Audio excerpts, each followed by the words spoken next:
I thought I would just show some of the spring flowers that are blooming on a couple of the walks that I took. Um, Seeing this just really makes me happy, and I don't know, I thought I'd pass some of it along too. This is a huge lilac bush that's super fragrant and blooms just for a short amount of time, so I wanted to include it.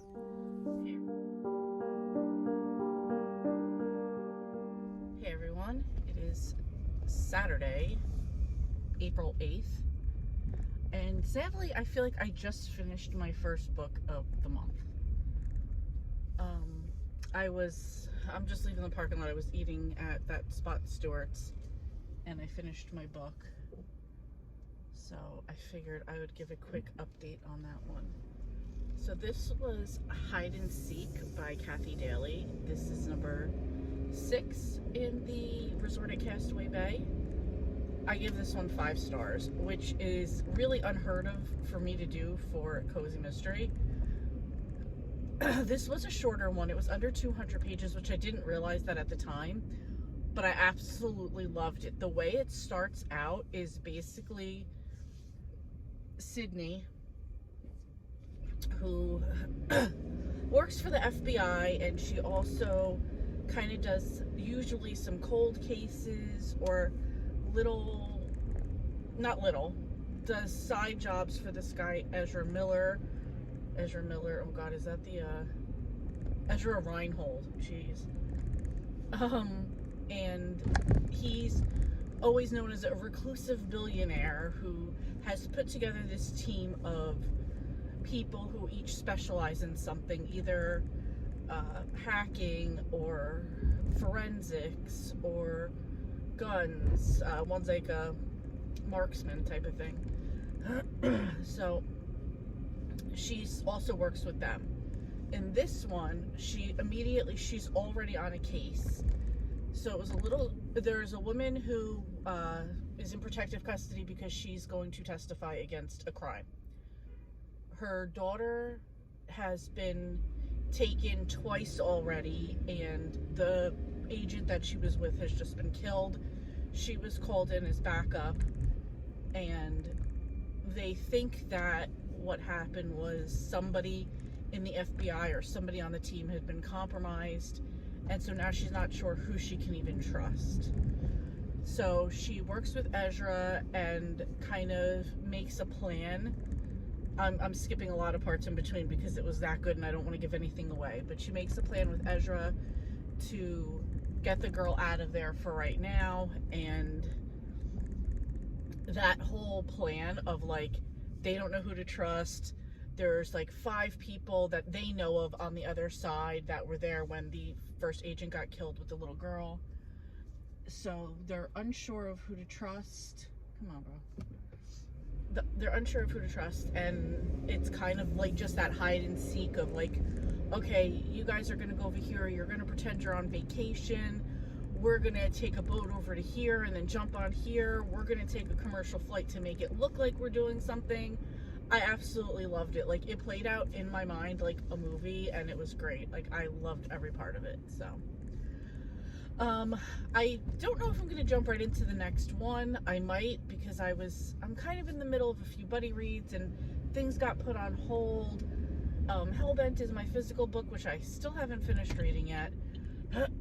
So sorry I got cut off there.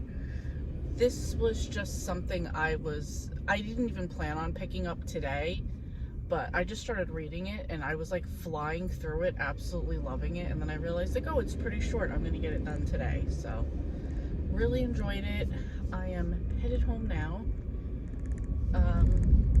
Yeah, anyway, that's it. I just wanted to give my update for Hide and Seek by Kathy Daly. Hey guys, quick update. I finished book number 2 for the month. This is so sad. Anyway, this book was Hellbent by Leigh Bardugo. And without giving a lot away, because anything I want to talk about would kind of be a spoiler for the book before, but I will give one spoiler because it's kind of the basis of this book.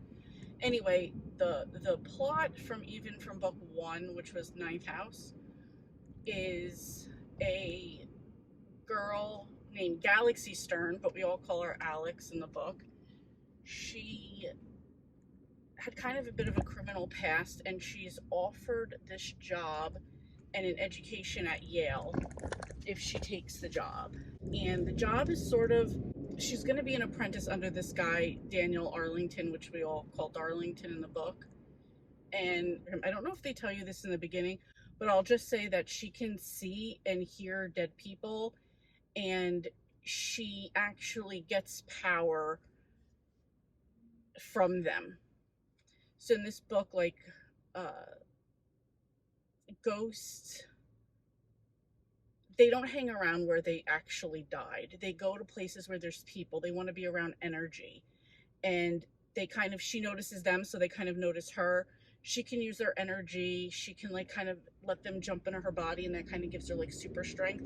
This is like an urban fantasy type of thing. So yeah, there's like the magic in it as well. And so it's kind of like all based on like the secret society. The reason they want her to come on is because she has this talent, power, whatever you want to call it.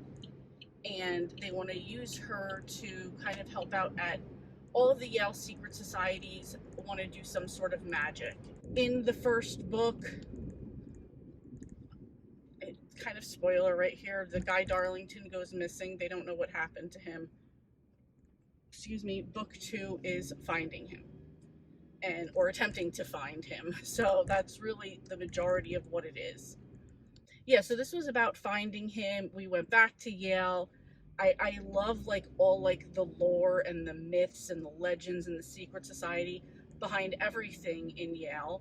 Leigh Bardugo, I believe, did go to Yale, so she knows. And there's like a little part in the back of the book, well, in the acknowledgments, where she talks about a lot of the stuff, what really is real out of the things there.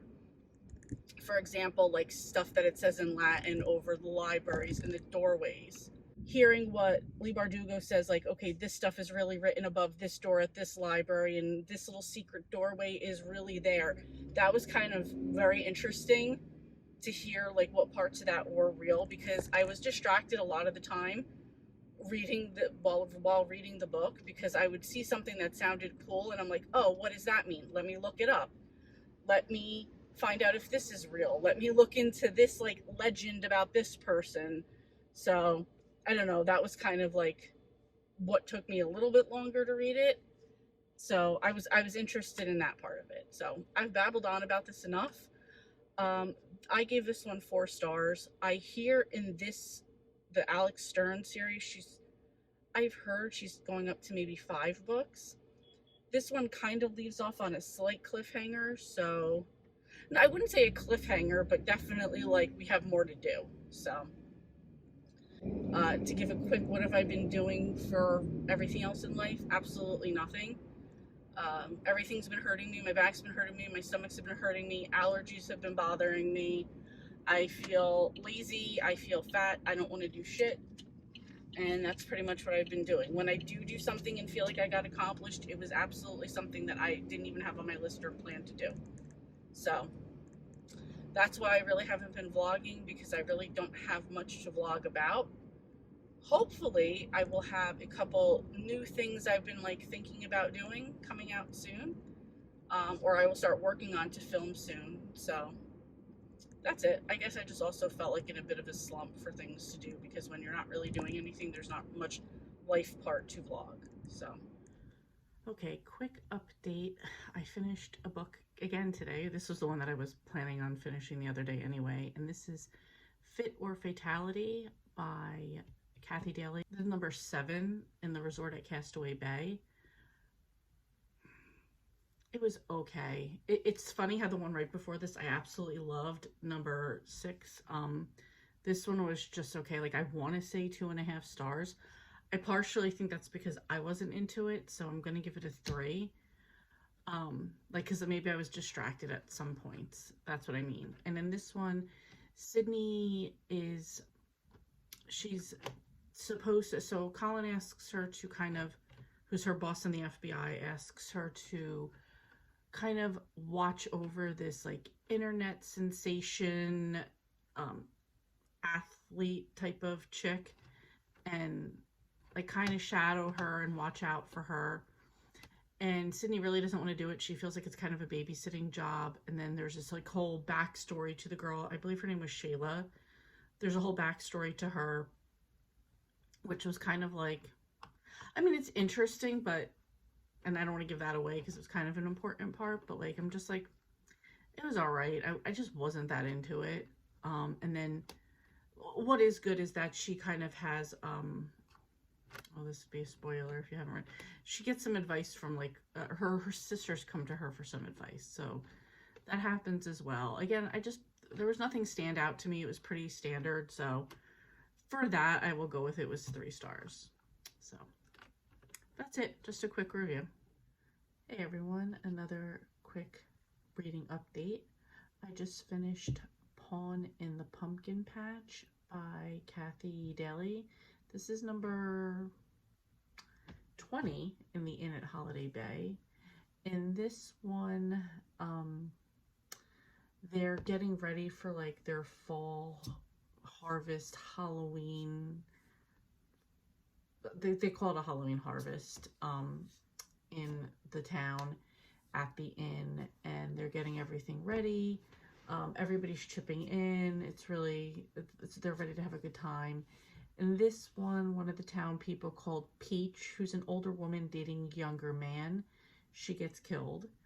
And it's not really a spoiler because you don't really hear about her until she's already dead. And of course they suspect the younger guy that she's dating. A few other things are going on. Georgia has stuff going on with her boyfriend as well as her TV show, which she wants to kind of like cut down the time on that. And one of the more exciting things for me in this one is that not only was it about Halloween, because I love that part, but it was also talk of opening up the bistro. And that is one of the spin-off series that one of the characters, who I don't really want to get into because if you haven't read it yet, I don't want to say who it is because it would spoil something if you're like a few books behind. But they're getting ready to open the cafe, which will be the bistro at Holiday Bay. So kind of exciting to see that that's about to start because that's one of the other series that I have to get into. There's already 3 books out in that one. This wasn't the best. It wasn't bad. It was cute. So I'm going to say 3.5 stars for this one. And yeah, I think I have one more. I think I have a Christmas one that I have to read after this. I'm just double checking. I'm not jumping right into that one. Okay, so just finished another book. This is How I Lied by Heather Gudenkauf. In this one, there's a girl, Eve, who was killed and like found in the caves by her home or near her home like 25 years ago. And now her best friend Maggie, who her dad was the police chief originally during this case, which became a cold case. It was now some new evidence was found, and now her best friend Emily, who's now a cop, gets the evidence and she takes over on the case based on the new information. And back then, Eve's boyfriend Nick was suspected of being the murderer or the killer. Excuse me. And a lot of people, including Eve's younger sister Nola, believed it was Nick as well. And Nola grew up to be like a veterinarian, so she feels like that she's like had some like, you know, medical training and just knowing what she knew about Nick, and she followed her sister and Emily around all the time. So she's pretty sure on it being Nick. No evidence allowed to that. There's also a couple other secrets that people are hiding throughout this. I don't want to give any away because each one of them were so good. The twists in this book were really good. Not going to say that some of it wasn't a little bit predictable. At least for me, I thought some of it was, or at least my guesses were right. But it wasn't in a bad way because the twist and just the pace of it was really enjoyable. I really enjoyed this one. this was my second Heather Gudenkauf, and I love the first one as well. I will definitely continue to read her. I'm debating on this one between 4 and 4.5 stars, so I really don't see any reason not to give it the 4.5. So there you go, another one done. All right, I'm gonna do a quick video now because there's a train up there that's blocking traffic, so I have a minute to do it. I just finished Hint in the Hashtag, which is number 19 in the Inn at Holiday Bay by Kathy Daly. I have to say I was kind of bored through most of this one. I didn't care at all about the murder. I'm still lost and confused on what even happened. The only reason I was interested in this one is because we were talking more about The Bistro, which is a spin-off series, The Bistro at Holiday Bay, or in Holiday Bay. That was really the only thing, like, part of it that I was interested in. And, like, the main character stories, like, what's going on with them. Don't want to really say anything because I don't want to spoil anything since this isn't number 19. But yeah, the mystery, I thought, the murder, whatever, I thought was stupid. I still don't know what happened. Partially, it was probably because I was listening to it. I was having Alexa read it to me instead of reading it myself. I got it through Kindle, so that was kind of what I did. Oh, now we're going to move up here. Okay. So, yeah, I know that definitely affected it, but I wasn't really interested anyway. I know my plans for the rest of the month, it is the 27th. My plans for the rest of the month were to continue catching up in the series. I just know I'm annoyed, I'm bored, whatever. I'm feeling some type of way. So I'm just gonna drop it for right now and pick it back up at another time. Like I said, it's the 27th. I'm really just looking forward to my middle grade May books. So that's it. I kind of want to start those now because I really don't have anything else that I want to get into. My buddy read is a ebook, so yeah, I don't know. Anyway. Okay, I finished what I'm pretty sure is the last book of the month because it's the 29th and I know I'm not going to finish anything tomorrow. So I finished my Amish in April book, which was Caring for Her Amish Family by Carrie Light. 4.75 stars, and I really don't know why I'm not saying 5 stars. I gave it 5 stars on Goodreads. Anyway, one of the funny things I thought about for the Amish in April theme this year was like light and dark, because you could read more like uplifting type of Amish or kind of like a darker, gritty side, which I hear is a lot of like the Linda Castillo books. Castillo, I think is her name. But I chose to go with this one that I had picked up. I think I got this, I don't remember where. Anyway, maybe at the library book sale I did last year. Anyway, I like that the author's name is Carrie Light, so that kind of even went along better with the light theme, but I figured this type of Amish book is light-hearted anyway. So in this one, we have a woman named Anka who has to take care of her nephew, Will, because her sister has to go away to like a rehab. She lives in the house with her brother, her sister-in-law, and their kids.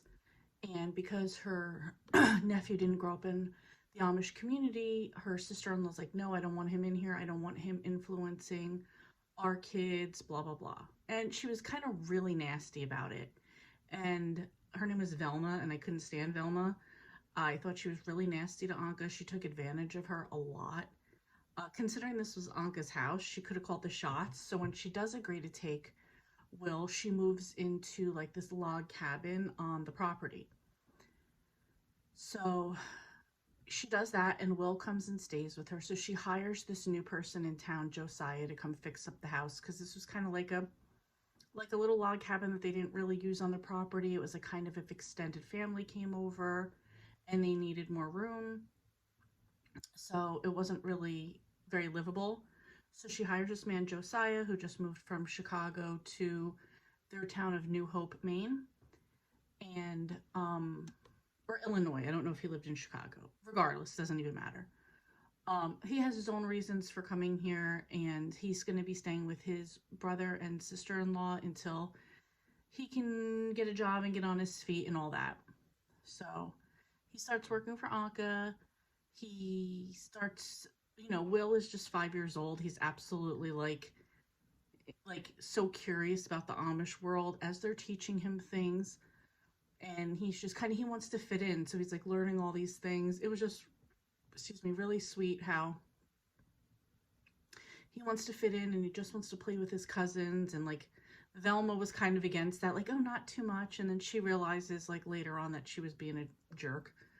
But um yeah, so it kind of goes from there. And you know, it's really about the relationship between Anka and Will and Josiah. And I just thought it was so sweet and so nice. And I had some, my my experience in the Amish world in books is the Amish Candy Shop and the Matchmaking series by Amanda Flowers. So this was a little bit different, but I really, really enjoyed this one. My real life Amish experience involves going to a certain flea market where the Amish set up on Fridays and Saturdays and have the most delicious food. So my real life experience is good as well. So anyway, this was really good. This was 220 pages, so it's pretty short. This was from the Love Inspired Inspirational Romance line. And I think this was book 2. I believe it's a trilogy, The Amish of New Hope. So yeah, so there's 3 books in this particular series. So really enjoyed it. If I can find the other ones, I will pick them up. If not, I'll see if I can find them online. Again, I think I did pick this up at a library book sale, so it was random. Anyway, that's it. That was the books for this month. I don't think there was a lot, but I'm happy with what I read for the most part. Not really on that last Kathy Daly, but for the most part. That's it for me. Let me know what you guys read in April. Did you participate in Amish in April? And if not, what did you participate in? Because I see there's a lot of different readathons going on. Thank you so much for watching, and I will see you next time.